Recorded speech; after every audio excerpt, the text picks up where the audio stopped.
On this Tuesday night, decriminalizing drugs. BC's bold move to combat the opioid crisis. This is not legalization. We have not taken this decision lightly. In a North America first, firearms legislation unholstered. We're also looking at drug policy because the drug trade is the engine of gang violence. The reaction to Canada's clampdown on guns. Agony and outrage in Uvalde. I wake up every morning and the first thing I do is cry because I know that it's real. As the grieving Texas community begins laying school shooting victims to rest. Plus, turning off the taps to Russian oil. How the European Union has been funding a war it's fighting against. And the mouth-watering guide to Canada's best restaurants. So, who takes the cake?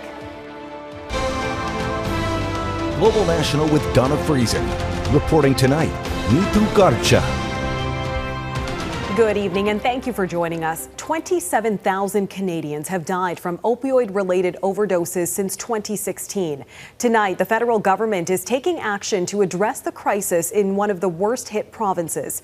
British Columbians who possess up to 2.5 grams of illicit drugs for personal use will not be arrested or charged starting early next year.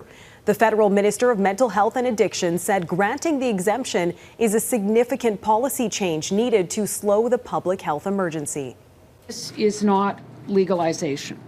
We have not taken this decision lightly. No longer criminally prohibiting personal possession of small amounts of certain controlled substances is just one tool in a full range of solutions to fight the overdose crisis that we are facing. The 3-year exemption will apply to drug users 18 and over and include opioids, cocaine, methamphetamine, and MDMA, also known as ecstasy. BC Legislative Bureau Chief Keith Baldry has been following this announcement and joins us now with more. So, Keith, this is a dramatic shift in Canada's drug policy. What are the details and what could it mean for other provinces?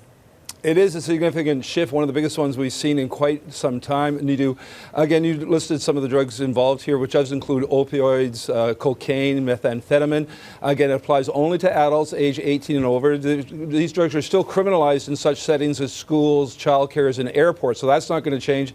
And it's going to take some time to phase this in. Police have to be trained under the new rules. Not quite what the BC government was looking for here. They were looking for personal possession up to 4.5 grams. It's now set at 2.5 grams, also hoping it could be implemented quicker. But certainly BC getting a little bit what it was looking for from Ottawa, and it's been a long, hard slog, I think, out here looking for that change in drug laws nationally and in BC. On that note, this is the latest in a number of steps that BC has taken to try and tackle the crisis, but deaths have continued to rise. Why do officials believe this change will have a broader impact?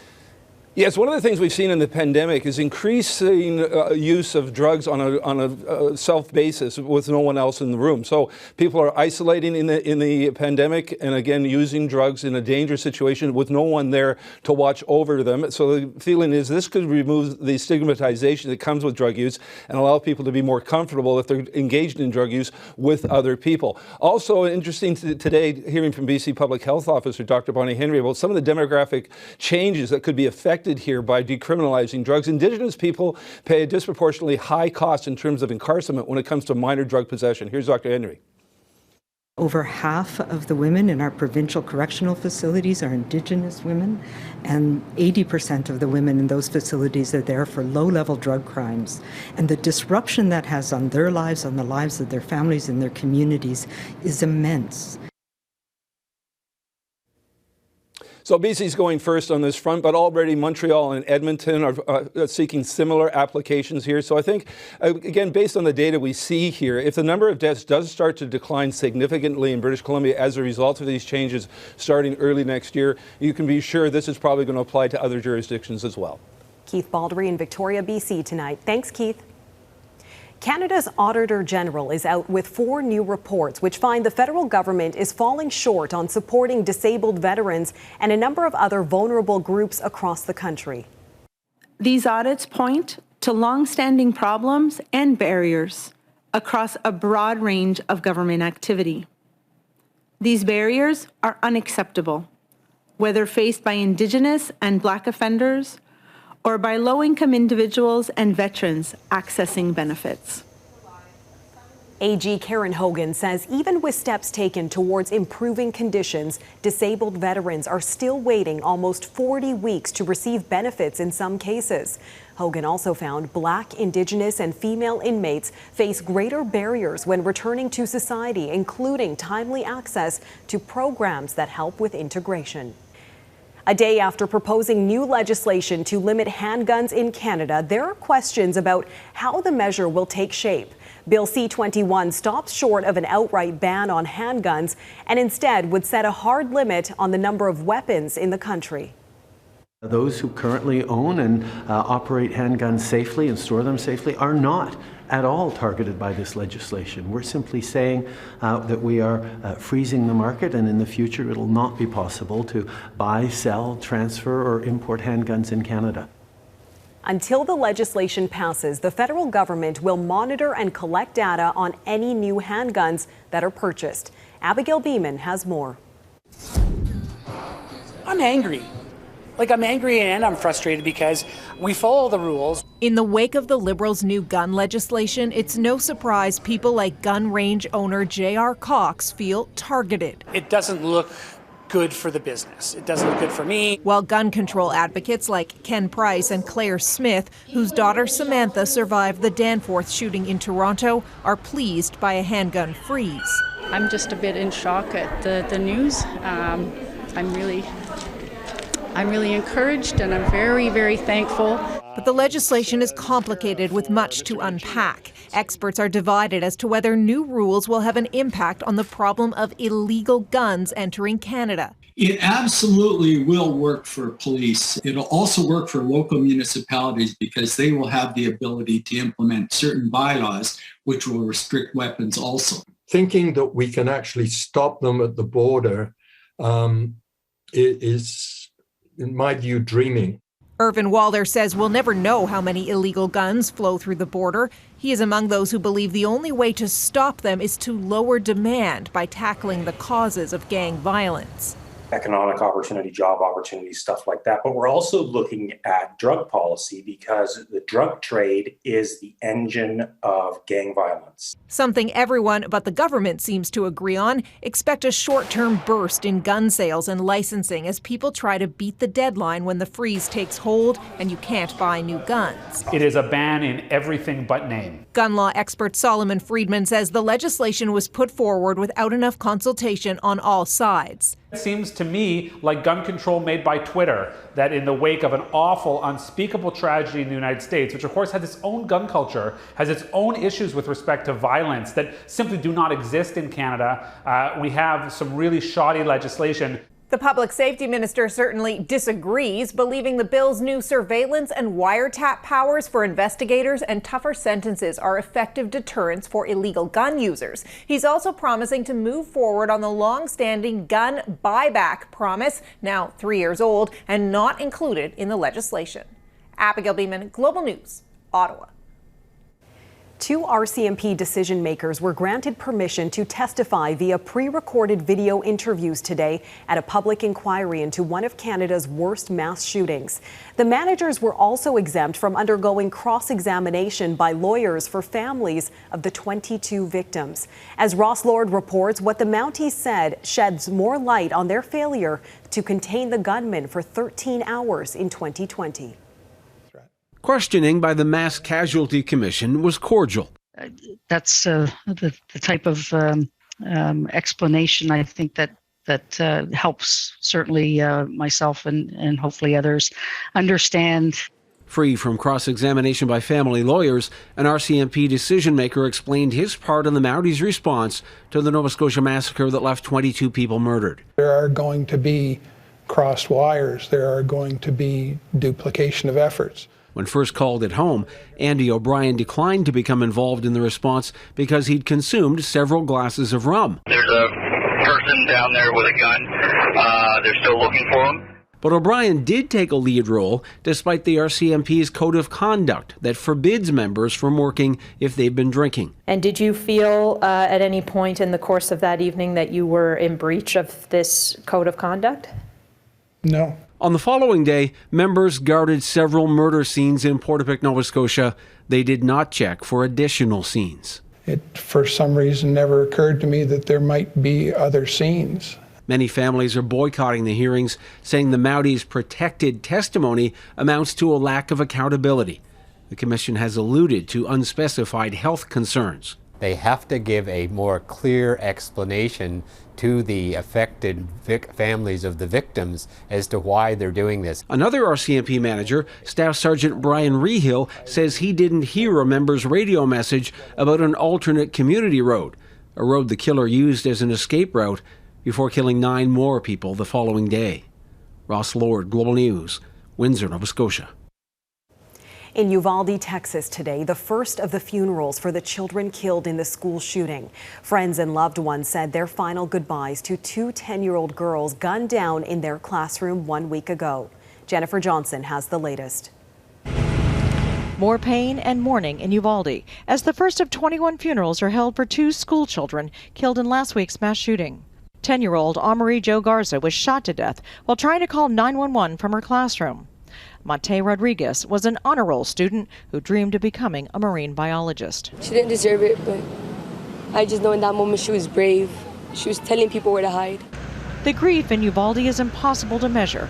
A Texas artist is creating unique caskets for each of the 19 children killed, hoping to honor who they were. It's not about just painting a casket. It's about helping those families to start their healing process. As family members lay their children to rest, Uvalde's police chief, who stopped officers from going into the classroom for 47 minutes last week, was supposed to be sworn in as a new city council member. That was canceled. But a push to tear down the school is gaining support. I would never expect a child to have to ever walk in those doors ever and ever again. On Capitol Hill, senators met to seek middle ground on new gun control legislation, including stricter background checks. John Cornyn is the Republican senator from Texas.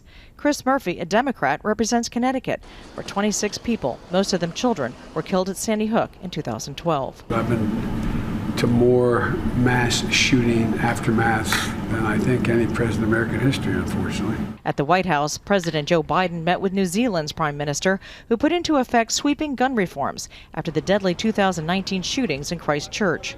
But in Texas, there will only be more funerals for now, including for teacher Ava Morales, who died trying to protect her school children. Her sister had to pick out the dress Ava will be buried in. That was the hardest thing that I've ever had to do in my life. I never in my dreams thought that my sister was not going to make it. A heartache shared by so many in this small community. Jennifer Johnson, Global News, Washington. Crude oil prices rose today after the European Union agreed to reduce its imports of Russian oil by up to 90% by the end of the year. The plan could cut off Moscow from tens of billions of dollars worth of funds. Redmond Shannon has more.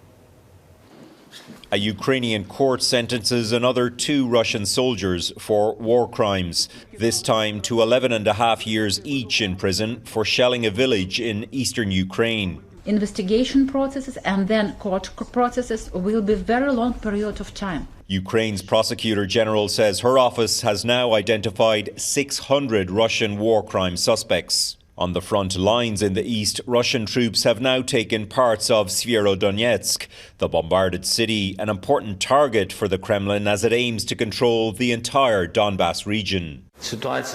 President Volodymyr Zelensky called the situation there very difficult as he accepted a pledge of artillery from Slovakia's president. But Slovakia, along with the Czech Republic and Hungary, is exempt from a newly agreed European Union ban on Russian oil imports by the end of the year. The country will effectively benefit from this exemption without the necessity of playing the role of the bad boy or the blackmailer, what Orban used to play. Hungarian leader Viktor Orban led objections to an all-encompassing EU ban, calling it unbearable for his country's economy. Germany's economic minister called Orban's desire for an exemption short-sighted and self-interested. This is a topic where we'll come back to, and where we will still have to work on. But it is a big step forward. According to one estimate, the EU has paid Russia more than 77 billion Canadian dollars for fossil fuels since the war began, effectively funding the Russian war chest. More than half of that money spent on oil, most of the rest natural gas. Gas is, of course, much more difficult than oil already was. All the next sanctions will be more difficult. And that's especially true because Germany and its population of 85 million relies so heavily on that natural gas. Redmond Shannon, Global News, London. Coming up, rethinking retirement, how some Canadians are concerned they won't have enough cash to call it quits.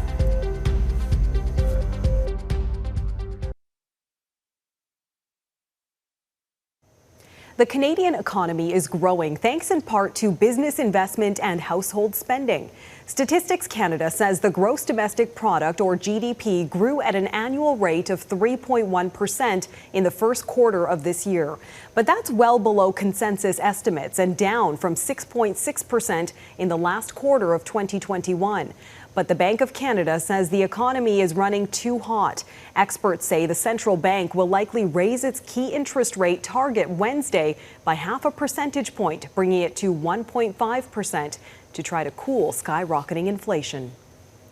Rising costs are forcing about 1/3 of Canadians to rethink their retirement date, according to a new RBC survey. Inflation means everyday spending takes a bigger bite out of fixed budgets for those already retired. And Gaviola examines what these increases mean for retirement in the final installment of her Sticker Shock series. I felt like the life had been sucked out of me. Working retail was brutal for the last 2.5 years. Mary Lou Cyr is part of a cohort of people who retired early during the pandemic. But as stock markets remain turbulent, interest rates climb, and inflation soars, it's a challenging time to be living on a fixed income. I do have a small savings, but it's going to erode very quickly with inflation. A good rule of thumb is you need 70 to 80% of your current income in retirement to maintain your lifestyle. But with inflation clocking in at nearly 7%, levels we haven't seen in 31 years, many are reconsidering this approach. Personal finance expert Patty Lovett-Reed is newly semi-retired, spending more time with her growing family and renovating, but still keeping busy with a variety of side hustles. She recommends a personal assessment of what your unique situation is, including your debt and how inflation is affecting you. The Global News Personal Inflation Calculator at globalnews.ca can help you figure out your personal rate of inflation to help you take action. You have to tweak lifestyles when you're thrown a curveball. We have been thrown a big curveball. We're not striking out yet, but we've got that curveball. 3 strategies for managing unexpected costs during retirement include increasing your income, whether that's picking up some extra work or maybe tapping into the equity built up in your home, reducing spending in areas where you can. Are there subscriptions or services you can do without? And, if necessary, consider downsizing your home, your lifestyle. I lived through the early 1980s. We do get through this, but it never happens as quickly as you would like. Flexibility is key, whether it applies to your retirement date or how you'll be spending a portion of your golden years. Anne Gaviola, Global News, Toronto. Delayed takeoff ahead, why Canada's pandemic border restrictions aren't going away just yet.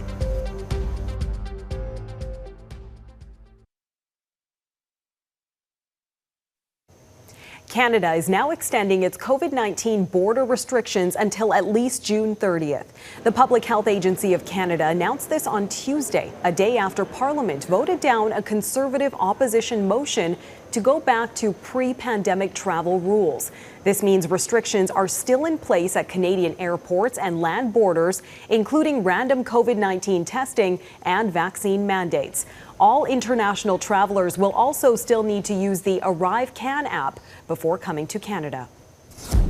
China's largest city took major steps towards reopening today after enduring a strict 2-month lockdown due to COVID-19. Authorities in Shanghai reopened transit, basic rail connections with the rest of China, and will gradually reopen schools and shops in the coming days. Plans have also been introduced to support the city's economy, which has been hit hard by the restrictions. Well, we hope you're not hungry. Next, a delicious look at Canada's best restaurants.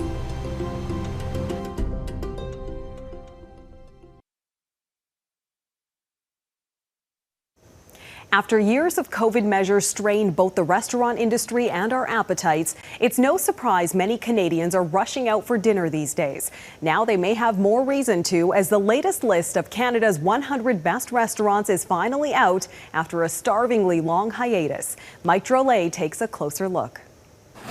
There's nothing ostentatious about Vancouver's Published on Main. In fact, blink and you might drive right past the winner of Canada's top 100 best restaurants list. Canada's Best represents the entire country, unlike the famed Michelin Guide, which is in the process of rating Toronto's restaurants. So Toronto's Aloe, which finished second after being atop Canada's Best 4 times, is judged on the same level as Calgary's Major Tom, which was named Best New Restaurant. Yeah, I'm going to go 1-2, Chef. 1-2. Canada has always had great restaurants, but there's always been a reticence to name any of them best. That wouldn't be considered very Canadian.